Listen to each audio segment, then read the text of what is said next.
Hello friends, मैं गीता मेलवान स्वागत करती हूँ आपका हमारे यूट्यूब चैनल में। फ्रेंड्स, आज की इस वीडियो में हम करेंगे ABM का मॉड्यूल ए का चैप्टर नंबर 3, जिसका नाम है हमारा measures of central tendency and dispersion, skewness and kurtosis. पहले हम बात करते हैं सेंट्रल टेंडेंसी की। ठीक है, सेंट्रल टेंडेंसी क्या होती है? Tendency of data two cluster around a central और मिड वैल्यू। टेंडेंसी होती है हमारी क्षमता। ठीक है, इसमें कहा है कि टेंडेंसी ऑफ डाटा की क्षमता क्या सेंटर के अराउंड क्लस्टर करना, इकट्ठा करना, ये होती है हमारी सेंट्रल टेंडेंसी। आगे बात करते हैं हम central tendency and dispersion are statistical tool which handles large quantity of data and reduces the data to a single value and draw conclusion with accuracy and clarity।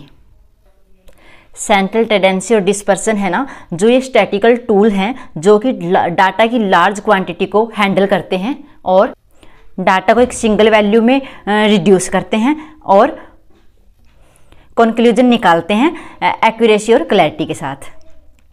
आगे हम बात करते हैं central tendency is measured by average. Central tendency है जो average में major की जाती है।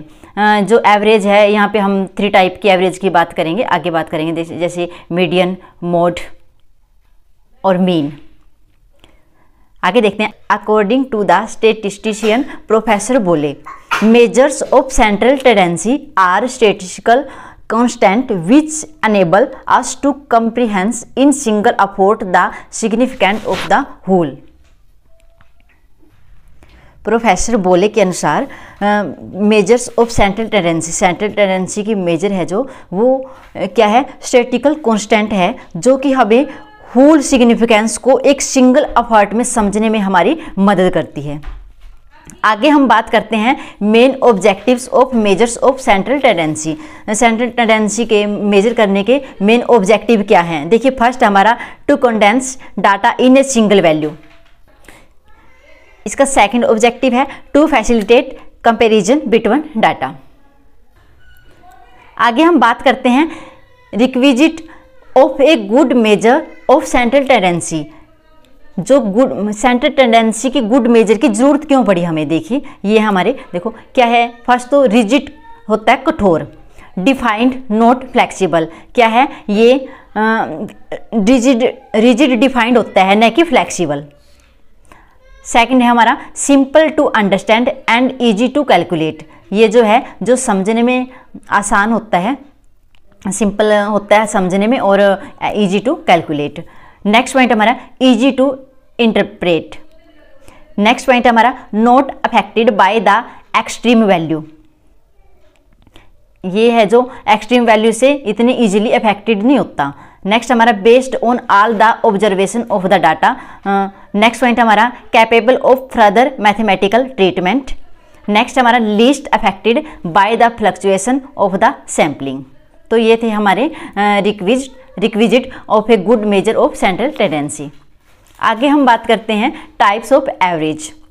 अभी पीछे बात की थी ना हमने, ये एवरेज 3 टाइप की होती है। ये हमारी फर्स्ट हमारा मीन, सेकंड है मीडियन और थर्ड है मोड। देखो, हम ये पहले भी पढ़ चुके हैं, जैसे 10th में भी था ये हमारे पास, +2 में भी है कि मीन, मीडियन, मोड ये क्या होते हैं। मीन को हम कहते थे माध्य, मीडियन को माध्यिका और मोड को बहुलक। माध्य देखिए मीन निकालते थे हम। मीन कैसे निकालते थे? जितने भी हमारे पास नंबर दिए होते थे उन सबको टोटल करके उससे डिवाइड करते, जितने वो नंबर थे। मान लो 10 नंबर थे, 10 ही नंबर को जोड़ के जितना वो आता था जोड़, उसको हम 10 से डिवाइड कर देते थे। अगर 20 नंबर थे हमारे तो 20 ही नंबर को जोड़ते, वो ऊपर लिखते और बाय में 20 लिख देते थे हम। तो फिर उसको डिवाइड करते थे, जो भी वो आता था हमारा मीन, मीन्स माध्य। आगे बात करते हैं मीडियन, माध्यिका भी निकालते थे। तो माध्यिका निकालने के लिए क्या होता था? जितने भी हमारे पास नंबर दिए होते थे उनको हम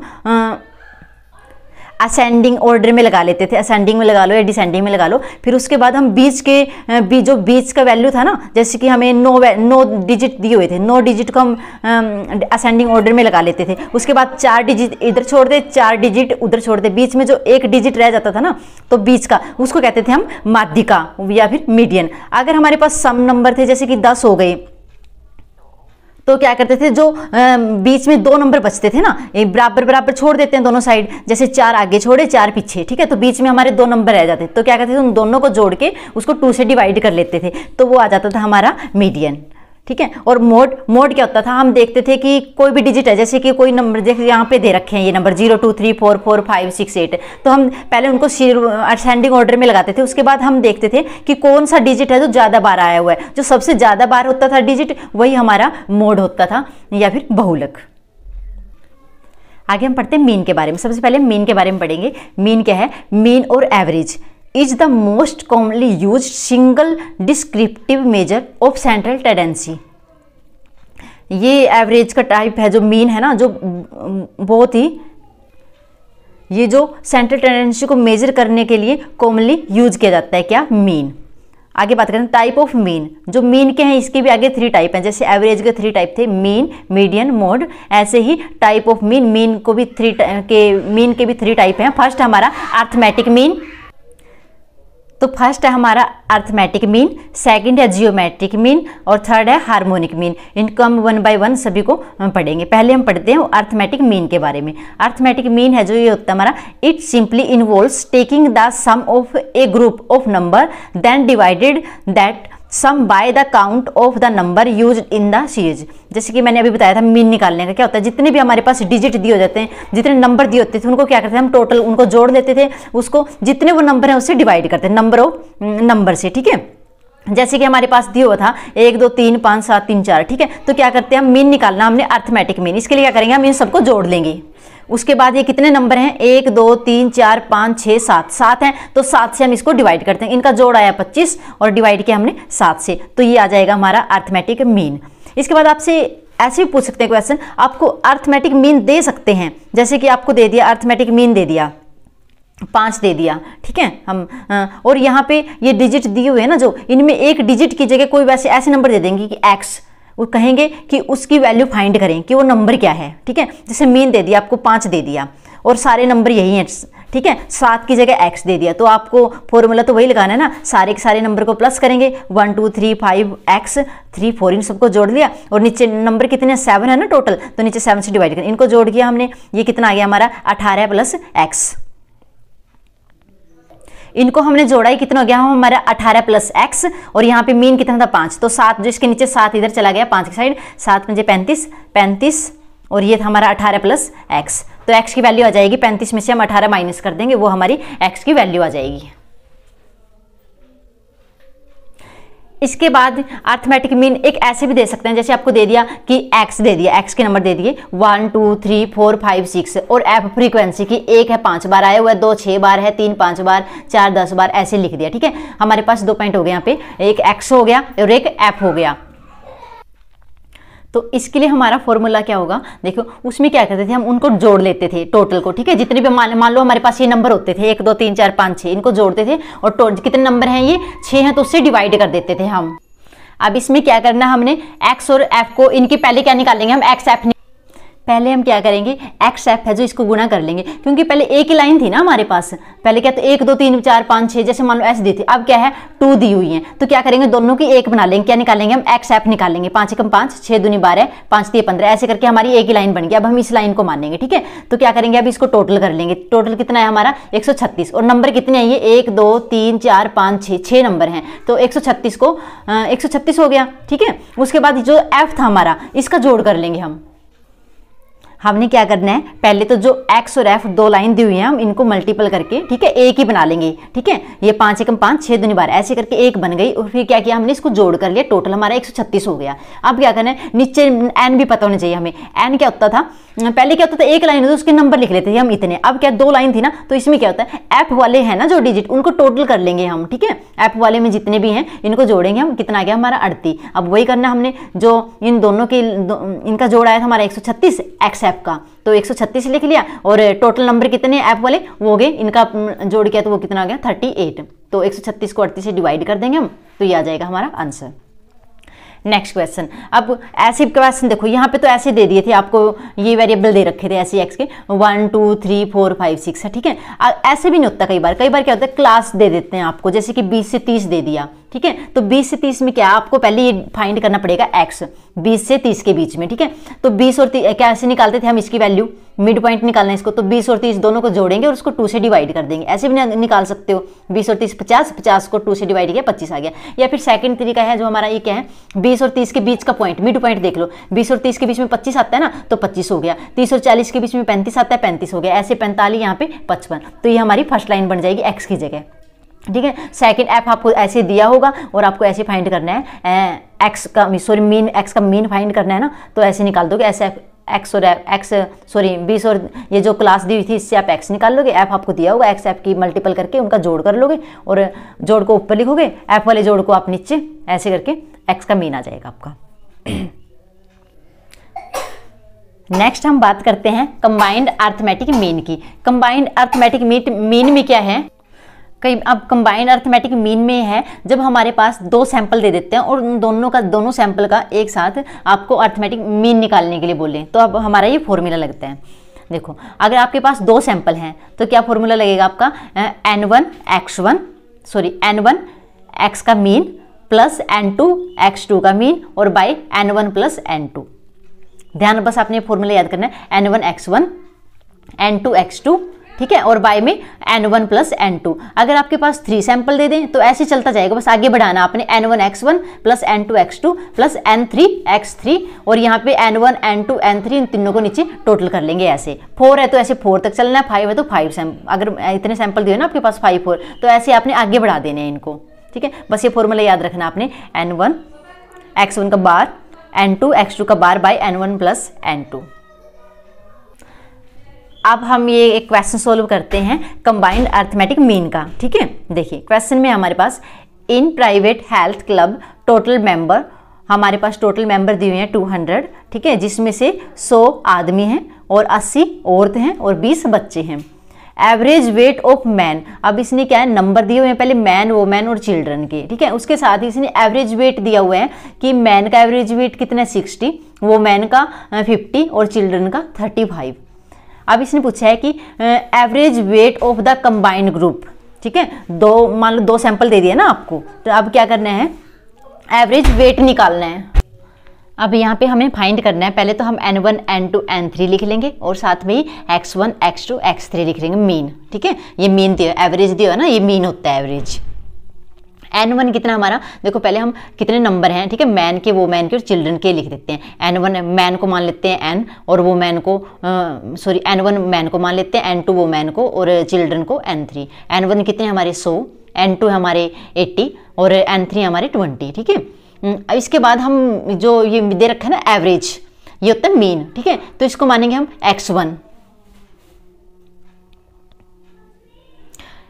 तो x1 ये हो गया हमारा 60 दिया हुआ है इसमें, ठीक है। x2 हो गया हमारा 50, x3 हो गया 35। बस इसको फॉर्मूले में पुट करेंगे।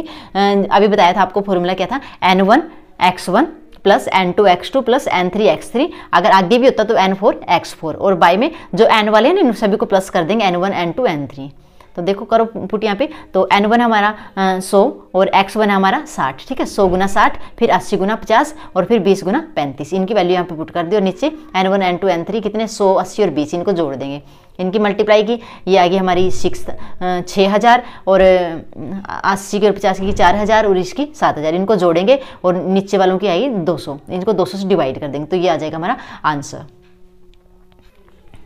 नेक्स्ट क्वेश्चन हमारा, in average daily wage of all the 90 workers in a factory is ₹60।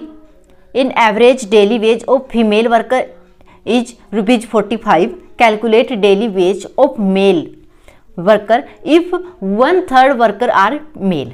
अब इसने कहा है कि देखो सबसे पहले तो आपको यहाँ पे दिया है टोटल वर्कर कितने हमारे, वो है हमारे 90, लिख लिया हमने, ठीक है। इसके बाद इसने कहा है कि कितने हैं 1/3 वर्कर आर मेल, जो हमारे टोटल हैं उसके 1/3, 1/3 तो ये होगा ना 1/3, ठीक है, 1/3 है जो वो मेल हैं, तो 90 का हम 1/3 निकाल लेंगे पहले, तो ये आ गया हमारा 30। इसका मतलब है कि जो मेल है वो है 30, टोटल हमारे 90 थे, मेल हो गए 30, तो जो 90 में से 30 माइनस कर दो कितने बच गए 60, तो 60 क्या हो जाएंगे, वो जाएंगी फीमेल, ठीक है। ऐसे हमने मेल फीमेल निकाल लिया, टोटल हमें दिया हुआ था। इसके बाद हम बात करते हैं मीन। अब यहाँ पे मीन दिया हुआ है ये टोटल का 90 वर्ग का टोटल है ना, इन टोटल का एवरेज मतलब मीन दिया हुआ है कितना 60, तो मीन दिया हुआ हमारा 60। अब करते हैं हम अब क्वेश्चन सोल्व करते हैं। देखो मीन का फॉर्मूला क्या होता था हमारा x1 n1, यहाँ पे 2 सैंपल दिए हुए ना तो 2 का ही निकालेंगे हम, x1 n1 plus x2 n2। अगर 3 होते तो आगे x3 n3 चलते, लेकिन हमारे पास 2 है तो 2 तक ही चलेंगे हम, x1 n1 plus x2 n2 by n1 plus n2। अब देखो x मीन तो दिया हुआ है हमें, कितना दिया हुआ है हमें 60, तो मीन की जगह हमने लिख लिया 60, ठीक है। और यहाँ पे x1 n1, x1 कितना है हमारे पास, x1 है हमारे, x1 नहीं गिवन नहीं है हमारे पास, n1 है, n1 हमने निकाला था अभी, n1 30, ठीक है। ऐसे x2 देखो यहाँ पे एवरेज दी हुई है इसकी 45, किसकी, फीमेल की, ये हमने x2 माना, फीमेल 45, और ये हमने n2 निकाल लिया था, फीमेल कितने 60, तो n2 की जगह रख लिया हमने 60, और x2 है हमारे पास 45, x1 की नहीं, x1 नहीं दिया हमें, ठीक है, तो हमने x निकालना है। देखो नीचे क्या है n1 प्लस n2, n1 है हमारा 30 और n2 है हमारा 60।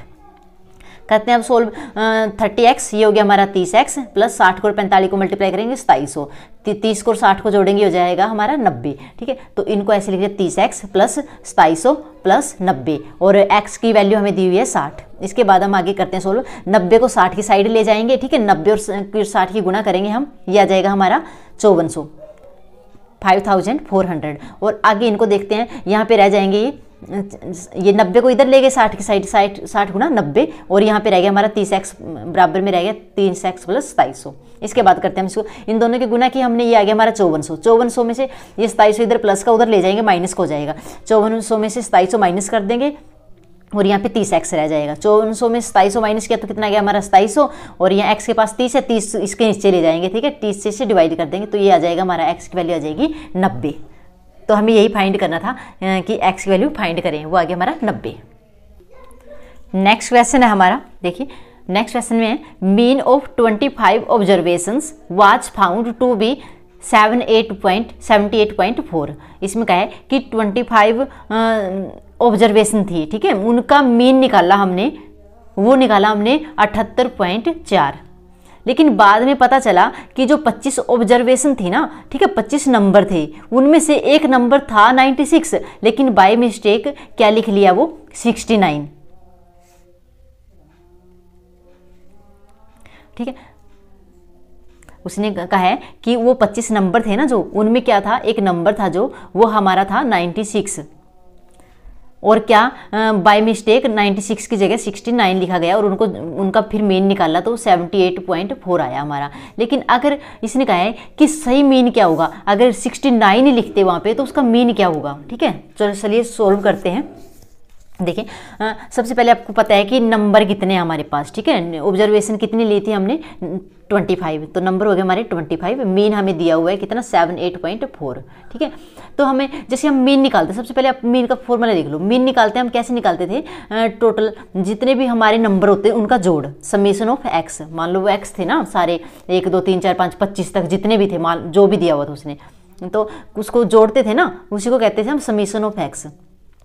इसका फॉर्मूला हो गया मीन का समीशन ऑफ x, उनका x में जितने नंबर थे उनका जोड़ बाय n, जितने नंबर हैं वो, ठीक है। तो आगे देखिए x की वैल्यू दी हुई है कितनी 78.4, और समीशन ऑफ x ये हमें निकालना हमें पता नहीं है, ठीक है, और नंबर हमारे पास पता है हमें 25, तो इसकी जगह हमने वैल्यू पुट कर ली, x की जगह 78.4, x समीशन ऑफ x ऐसे लिख लिया और n की वैल्यू 25। अब हमने इसकी वैल्यू निकालनी है ना, तो क्या 25 को उधर ले जाएंगे, उधर जाके ये इधर डिवाइड में, उधर जाके मल्टीपल में हो जाएगा, इन दोनों की गुणा करेंगे तो वो आ जाएगा हमारा 1960। तो समीशन ऑफ x कितना आ गया हमारा 1960। अब हमें पता चल गया कि उनका सबका जोड़, जो नंबर 25 नंबर थे ना उनका जोड़ कितना था, अब हमें पता चल गया 1960। तो इसने क्या किया है, उसने कहा है कि उसमें 1960 में क्या किया, 96 को 69 लिख लिया था। तो हम क्या करेंगे, उस 69 बाय मिस्टेक हमने 69 जोड़ा था ना इसमें, तो 69 को तो घटा देंगे, ठीक है, और उसके बाद सही नंबर, जो सही नंबर हमारा 96, उसको हम इसमें जोड़ देंगे, ठीक है। हमारा टोटल जोड़ हमने जो किया था वो 1960 आया, ये हमने निकाला, ठीक है। उसमें से क्या, जो गलत नंबर हमने जोड़ दिया था पहले उसको तो इसमें से बाहर निकाल देंगे, -69 कर देंगे, और सही नंबर जो कि करना था वो 96 वो इसमें जोड़ देंगे, तो हमारा आ गया 1987, ठीक है। ठीक है। अब हमारा समीशन आ गया 1987। अब सही मीन निकाल लो। ये मीन निकालने का फॉर्मूला ये तो है, टोटल जितना भी उनका जोड़ है उसके बाद उसके जितने नंबर हैं वो नंबर 25 थे, इसको 1987 को 25 से डिवाइड कर देंगे तो सही मीन क्या आया हमारा 79.48। तो ये मीन आना चाहिए था हमारा।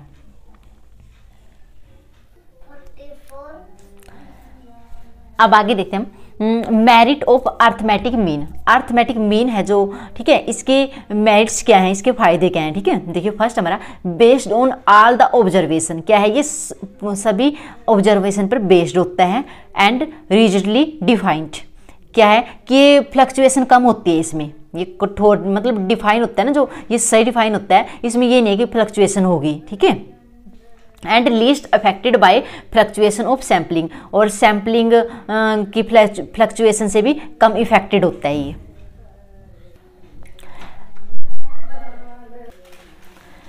इसके बाद हम बात करते हैं demerit of arithmetic mean. Arithmetic mean की डिमेरिट्स क्या हैं, देखिए फर्स्ट हमारा it can not be computed accurately if any item is missing. अगर कोई नंबर बीच में से मिस हो जाता है तो ये क्या है, ये अच्छे से कंप्यूटेड नहीं होता।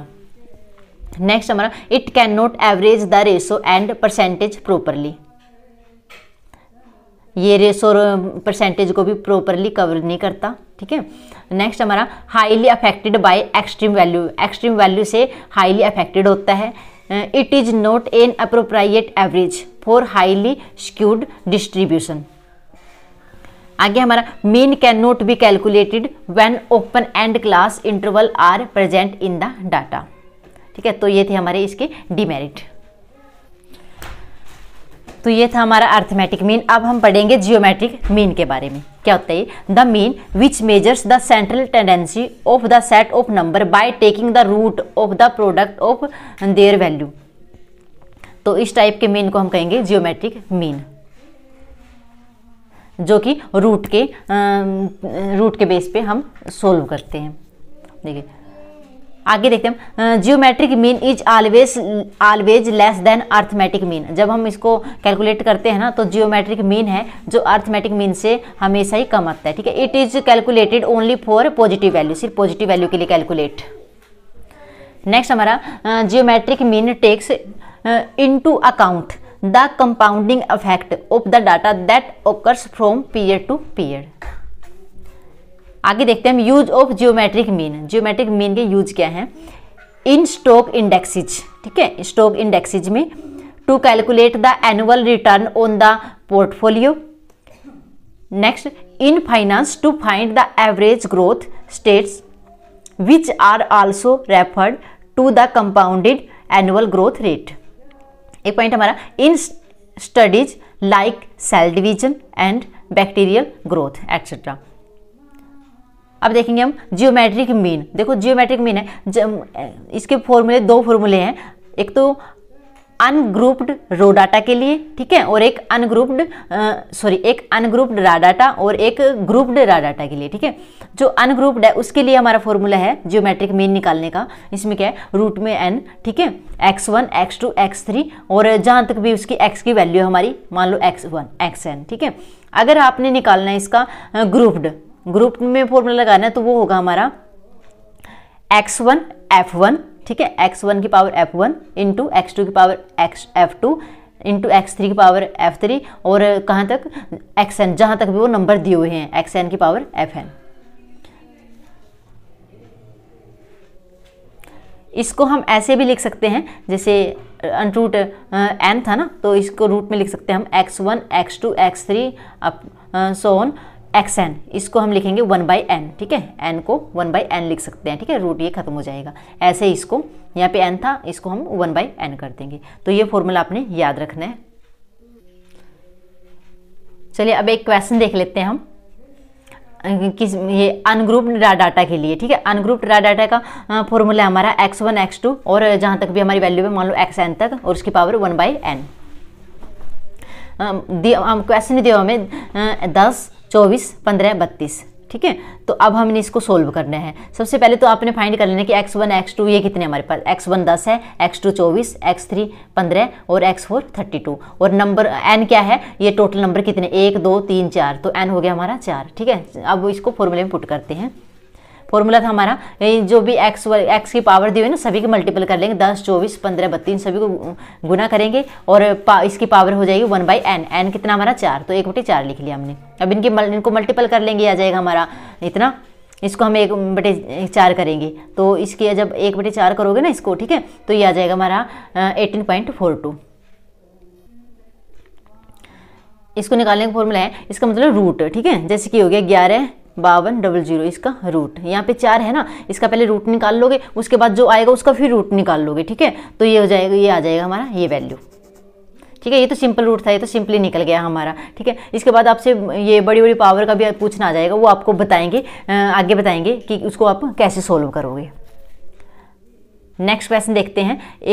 ये तो था हमारा अनग्रुप्ड रा डाटा का। ठीक है, अब देखते हैं हम ग्रुप्ड रा डाटा के लिए। इसमें क्या होता है, ग्रुप में होगा आपके पास, जैसे x और f 2 दे दिए, ठीक है, x की वैल्यू दे देंगे आपको और f की दे देंगे, तो आपने क्या करना है, फॉर्मूले में पुट करना है इसको। देखो x1 f1, x2 f2, xn fn, ऐसे था ना इसका फॉर्मूला। ठीक है, तो देखो अब क्या करना है, हमने x1 की जगह x1 लिख लेना, कितना है 1 और इसकी पावर 5, 2 की पावर 6, क्योंकि ये लिखना है ना x की पावर f लिखनी है, 1 की पावर 5 हो गया, 2 की पावर 6 हो गया, 3 की पावर 5 हो गया, 4 की पावर 10 हो गया। ठीक है, ऐसे। और टोटल नंबर कितने हैं हमारे, जो f है ना उनको हम प्लस कर लेंगे। ठीक है, 5 6 5 10, इनको जोड़ा तो 26 आ गया हमारा, तो क्या हो जाएगा 1/26। अब देखेंगे, अब इनको सोल्व करते हैं। एक की पावर 5 है, ठीक है, इनको मल्टीप्लाई करेंगे, लिख लेंगे। 2 की पावर 6 है तो लिख लेंगे, ठीक है, 64। 3 की पावर 5 है तो लिख लेंगे 243। ऐसे इनको सोल्व करेंगे और लिखेंगे। ठीक है, सारी वैल्यू यहाँ पे लिख लेंगे। उसके बाद इसकी पावर कितनी रहेगी 1/26। इनको मल्टीप्लाई करने के बाद हमारे पास ये वैल्यू आ जाएगी। अब इसका हमने निकालना है 1/26, तो ये आएगा हमारा 2.4705। ये कैसे आया, इसकी बात हम नेक्स्ट वीडियो में करेंगे। जो ये है ना हमारा, जैसे 2 की पावर 6, तो आसान है हमारा। ठीक है, इसको तो हम कैलकुलेट कर सकते हैं। जैसे कि बड़ी से बड़ी पावर है उसको कैसे हम सोल्व करेंगे, जैसे 4 की पावर 10 है इसको, ठीक है, कैसे आसानी से हम सोल्व कर सकते हैं, इसके बारे में हम बात करेंगे। लेकिन कल की वीडियो में मैं आपको ये सारा बताऊंगी कि 1/26 निकालेंगे तो इसको निकालने का तरीका क्या है, इसका फॉर्मूला, और इसको 4 की पावर 10 है, इसको सोल्व करेंगे, इसको कैसे हम इजीली सोल्व करें। तो नेक्स्ट वीडियो में हम इसके बारे में बात करेंगे। Thank you.